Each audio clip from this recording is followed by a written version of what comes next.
جمال الوجود بذكر الإله وتصفو الحياة بنور هدى جمال.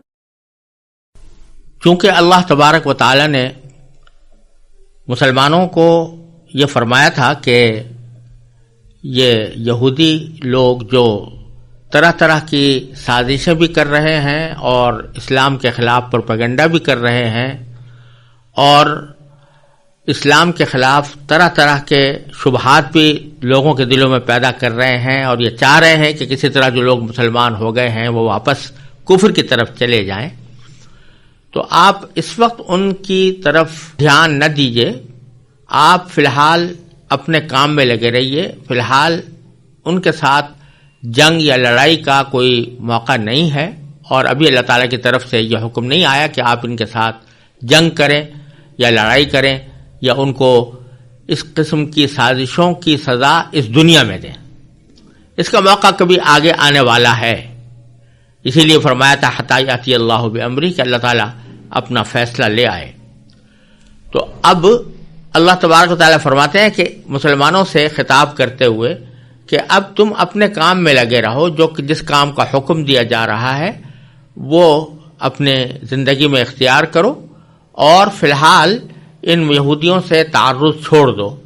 چنانچہ آگے اسی کا حکم دیا گیا ہے، اور جو آیتیں آگے آ رہی ہیں اس میں اللہ تبارک و تعالیٰ نے ایک طرف مسلمانوں کو خطاب فرمایا ہے کہ وہ اپنے کام میں لگے رہیں، اور دوسری طرف یہ بتایا ہے کہ در حقیقت یہ لوگ جھوٹی قسم کی آرزوؤں میں مبتلا ہیں. اس کی وجہ سے یہ وہ حرکتیں کر رہے ہیں جن کا ذکر پیچھے آیا.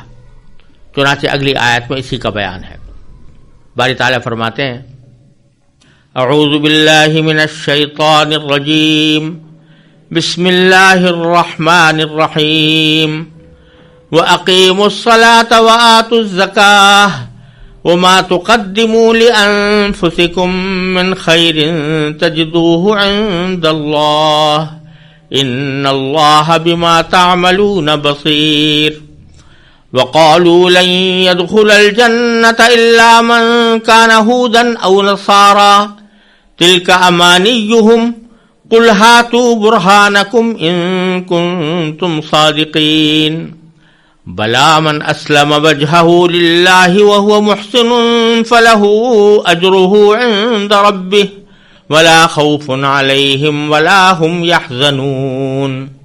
وَقَالَتِ الْيَهُودُ لَيْسَتِ النَّصَارَىٰ عَلَىٰ شَيْءٍ وَقَالَتِ النَّصَارَىٰ لَيْسَتِ الْيَهُودُ عَلَىٰ شَيْءٍ وَهُمْ يَتْلُونَ الْكِتَابَ كَذَٰلِكَ قَالَ الَّذِينَ لَا يَعْلَمُونَ مِثْلَ قَوْلِهِمْ فَاللَّهُ يَحْكُمُ بَيْنَهُمْ يَوْمَ الْقِيَامَةِ فِيمَا كَانُوا فِيهِ يَخْتَلِفُونَ. ان آیات کا ترجمہ یہ ہے کہ اور نماز قائم کرو اور زکوٰۃ ادا کرو، اور یاد رکھو کہ جو بھلائی کا عمل بھی تم خود اپنے فائدے کے لیے آگے بھیج دو گے اس کو اللہ کے پاس پاؤ گے. بے شک جو عمل بھی تم کرتے ہو اللہ اسے دیکھ رہا ہے.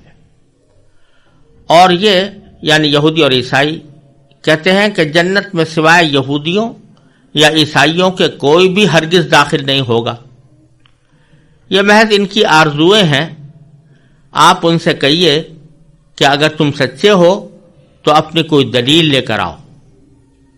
کیوں نہیں؟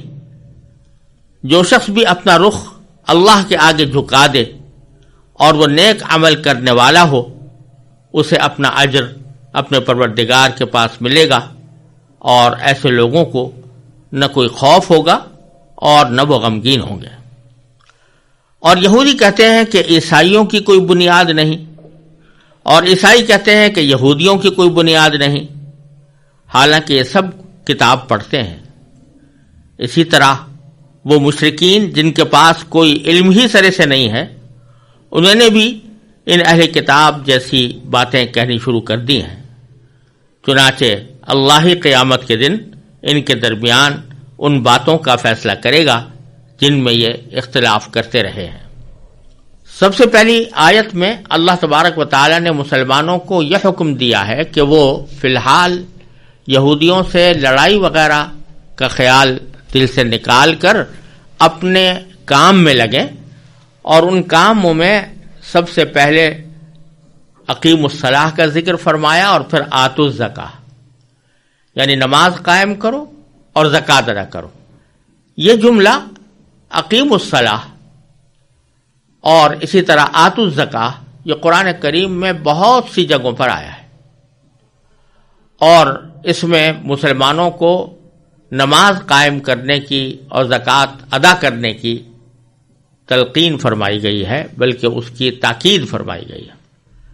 چونکہ یہ جملہ پہلی بار آ رہا ہے، کیونکہ اس سے پہلے نیک بندوں کی تعریف کرتے ہوئے سورہ بقرہ کے آغاز میں ضرور اس کا ذکر آیا تھا، یقیمون الصلاۃ، کہ وہ نماز کو قائم کرتے ہیں، لیکن ایک حکم کے طور پر وَأَقِیمُوا الصَّلَاةَ جو بہت سی جگہوں پر قرآن کریم میں آیا ہے، یہ اس کا پہلا موقع ہے، لہذا تھوڑی سی اس کی تفسیر سمجھ لینا مناسب ہے۔ قرآن کریم نے جہاں پر بھی نماز پڑھنے کا حکم دیا ہے تو یہ نہیں فرمایا کہ نماز پڑھو، بلکہ ہر جگہ اقیم الصلاح کا ارشاد فرمایا گیا ہے، جس کے معنی ہے نماز قائم کرو۔ بلکہ اگر عربی زبان کے لحاظ سے دیکھا جائے تو اقیمو یہ امر کا صیغہ ہے اور اقامت سے نکلا ہے۔ اقامت کے دو معنی ہوتے ہیں، ایک تو کسی چیز کو قائم کرنا، یعنی اس کو مستقل بنانا، جیسے مثال کے طور پر کہا جاتا ہے کہ کسی شخص نے دیوار قائم کر دی، دیوار کھڑی کر دی، یعنی اس کو مستقل طور پر تعمیر کر دیا۔ تو اقامت کے معنی مستقل طور پر کسی چیز کو کھڑا کرنے کے بھی آتے ہیں، اور اقامت کے معنی کسی چیز کو سیدھا کرنے کے بھی آتے ہیں۔ اگر کوئی چیز ٹیڑھی ہے اور آدمی اس کو سیدھا کر دے تو اس کو بھی اقامت عربی زبان میں کہا جاتا ہے۔ تو یہاں اللہ تبارک و تعالی نے نماز کے لیے اقامت کو جو استعمال فرمایا ہے، اس میں دونوں قسم کے مفہوم شامل ہیں۔ ایک طرف یہ مفہوم شامل ہے کہ نماز کو قائم کرو، یعنی اس کو مستقل پابندی کے ساتھ ادا کرو۔ گنڈے دار نماز کا حکم نہیں ہے کہ کبھی پڑھی اور کبھی چھوڑ دی، بلکہ اقامت کے معنی یہ ہوئے کہ اس کو مستقل طور پر قائم کرو اور اس کا اپنی زندگی کے اندر ایک مستقل معمول بناؤ۔ اور اسی میں یہ بات بھی داخل ہے کہ نماز کو جماعت کے ساتھ ادا کرو، کیونکہ مردوں کے لیے حکم یہ ہے کہ وہ نماز جماعت کے ساتھ ادا کیا کریں۔ تنہا جو نماز پڑھی جاتی ہے مردوں کی طرف سے، وہ نماز کامل نہیں ہوتی، ناقص ہوتی ہے۔ لہذا نماز قائم کرنے کے اندر یہ مفہوم بھی داخل ہے کہ جماعت سے نماز پڑھو، جماعت کا اہتمام کرو۔ تو اقامت کے پہلے معنی کے لحاظ سے اس میں دو چیزیں شامل ہو گئیں، ایک نماز کی پابندی، اور جب بھی نماز کا وقت آئے تو آدمی نماز کا اہتمام کرے، اور دوسرے اس نماز کو جماعت کے ساتھ ادا کرنا، انفرادی طور پر بلا عذر نماز ادا کرنے سے پرہیز کرنا، بلکہ جب بھی نماز آدمی ادا کرے تو کوشش اس بات کی کرے کہ وہ جماعت کے ساتھ ادا ہو۔ اور دوسرے معنی اس کے ہے سیدھا کرنا، جس کے معنی یہ کہ نماز جب پڑھو تو اس کے ظاہری اور باطنی ہر قسم کے تقاضوں کو پورا کرو، جس میں یہ بات بھی داخل ہے کہ نماز اس طرح پڑھو جیسے نبی کریم سرورت عالم صلی اللہ علیہ وسلم نے پڑھی، اور آپ نے پڑھ کر یہ فرمایا کہ صلو کما رأیتمونی اصلی، آپ نے صحابہ کرام سے فرمایا کہ تم ایسے ہی نماز پڑھا کرو جیسے کہ تم نے مجھے نماز پڑھتے ہوئے دیکھا۔ تو آپ نے جس طرح پڑھی ہے کہ جس طرح آپ نے قیام فرمایا اس طرح قیام کرو، جس طرح آپ نے رکوع فرمایا اس طرح رکوع کرو، جس طرح سجدہ فرمایا اس طرح سجدہ کرو، جس طرح آپ نماز میں بیٹھے اس طرح بیٹھو۔ تو نماز کی جو ظاہری ہیئت ہے اور اس کی جو ظاہری شکل ہے اس کو سیدھا کرو، سیدھا کرنے کے معنی یہ کہ اس کو ٹھیک ٹھیک آداب اور شرائط کے ساتھ ادا کرو. جلدی جلدی اس طرح پڑھ لینا جیسے کوئی سر سے فریضہ ٹالا جاتا ہے کہ آدمی نے ذرا سی دیر بس سر جھکایا اور پھر فوراً کھڑا ہو گیا. یہ نماز کو سیدھا کرنا نہیں ہے. اسی لیے ایک مرتبہ نبی کریم سرور دو عالم صلی اللہ علیہ وسلم نے ایک صاحب کو دیکھا کہ وہ بہت جلدی جلدی نماز پڑھ رہے ہیں، تو آپ نے بعد میں فرمایا کہ صلی فإنک لم تصلی، جاؤ دوبارہ نماز پڑھو کیونکہ تمہاری نماز نہیں ہوئی، کیونکہ انہوں نے سجدہ پوری طرح صحیح طریقے سے نہیں کیا تھا، رکوع صحیح طریقے سے نہیں کیا تھا. تو اس وجہ سے آپ نے اس کو یہ فرمایا کہ تم نے پڑھی ہی نہیں، تو سیدھی نہیں ہوئی وہ نماز. تو سیدھا کرنے میں ایک تو ظاہری حیات کو درست کرنا کہ وہ سنت کے مطابق ہو، اور اس کے لیے ضروری ہے کہ ہر مسلمان اس کو سیکھے. سنت کی طریقے سے نماز پڑھنے کا جو تفصیلی بیان ہے اس کو کسی مستند کتاب میں دیکھ کر اس کو سمجھے اور اپنے عمل میں اس کو لے کر آئے. اور اسی کا ایک حصہ یہ ہے کہ باطنی اعتبار سے بھی وہ نماز درست ہونی چاہیے، یعنی حتی الامکان اس میں دھیان اللہ تبارک و تعالیٰ کی طرف ہو، اللہ تعالیٰ کی رضامندی مقصود ہو، خشوع ہو. یہ اس کا باطنی حسن ہے نماز کا. تو نماز کو سیدھا کرنے میں یہ بات بھی داخل ہے کہ اس کا جو باطنی رخ ہے وہ درست ہو، اللہ تعالیٰ کی طرف توجہ ہو. غیر اختیاری طور پر جو خیالات آ جاتے ہیں اللہ تعالیٰ معاف فرما دیتے ہیں، لیکن اپنی طرف سے انسان یہ کوشش کرے کہ اس کا دھیان نماز کے افعال کی طرف اور نماز کے اندر جو الفاظ وہ زبان سے نکال رہا ہے ان الفاظ کی طرف دھیان رکھے. اگر فرض کرو کسی وقت خیالات بھٹک جائیں تو پھر لوٹ کر آ جائے. یہ بھی اقامت صلاۃ کے اندر داخل ہے. تو اقامت صلاۃ کے اندر یہ بات بھی داخل ہوئی کہ پابندی کی جائے، اوقات صحیح وقت پر نماز پڑھی جائے، اور یہ بات بھی داخل ہے کہ جماعت کے ساتھ پڑھیں، اور یہ بات بھی داخل ہے کہ اس کو سنت کے مطابق ادا کیا جائے، اور یہ بات بھی داخل ہے کہ اس کو خشوع کے ساتھ دھیان کے ساتھ ادا کیا جائے. اس لیے ہر جگہ اللہ تبارک و تعالی نے نماز پڑھنے کا حکم دینے کے بجائے نماز قائم کرنے کا حکم دیا ہے. وَأَقِيمُوا الصَّلَاةَ. دوسرا جملہ ہے وَآتُوا الزَّكَاةَ، یعنی زکوٰۃ ادا کرو.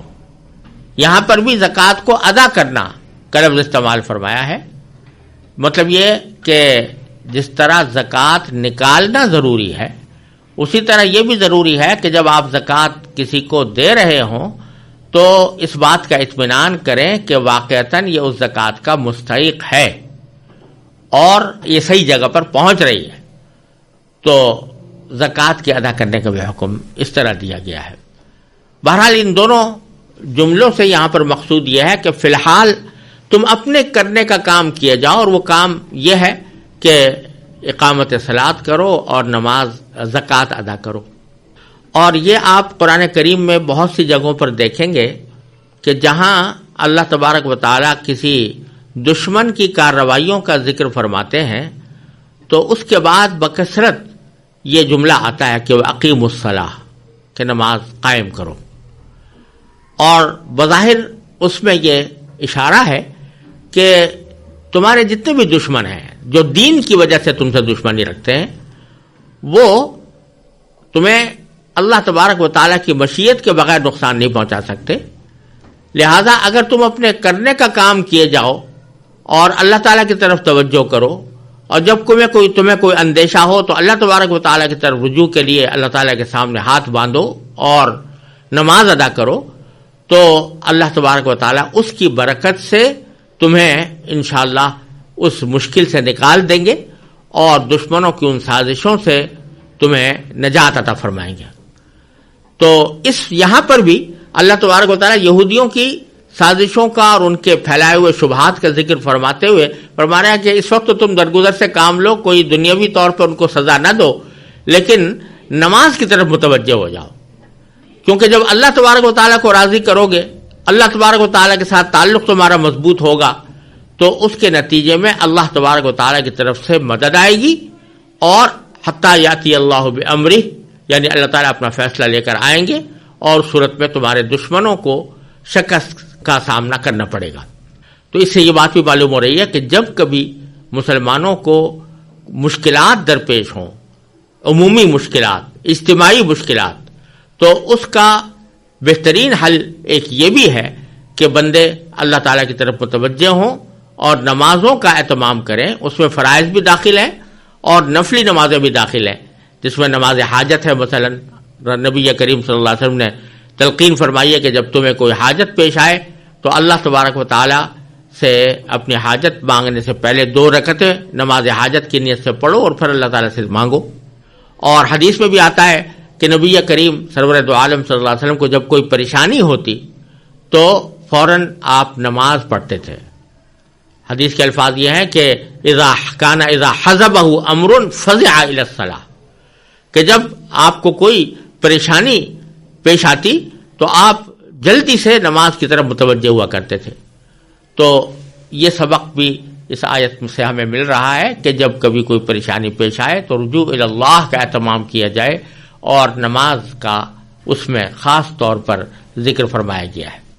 اور پھر یہ ایک سوال پیدا ہو سکتا تھا کہ ہم نماز تو ادا کریں اور زکوٰۃ بھی ادا کریں لیکن جہاد نہ کریں، تو جہاد بھی تو ایک بہت بڑا فریضہ ہے، تو کیا جہاد کو چھوڑ کر محض اس نماز اور زکوٰۃ ادا کرنے سے اللہ تبارک و تعالیٰ کی رضا ہمیں حاصل ہو جائے گی؟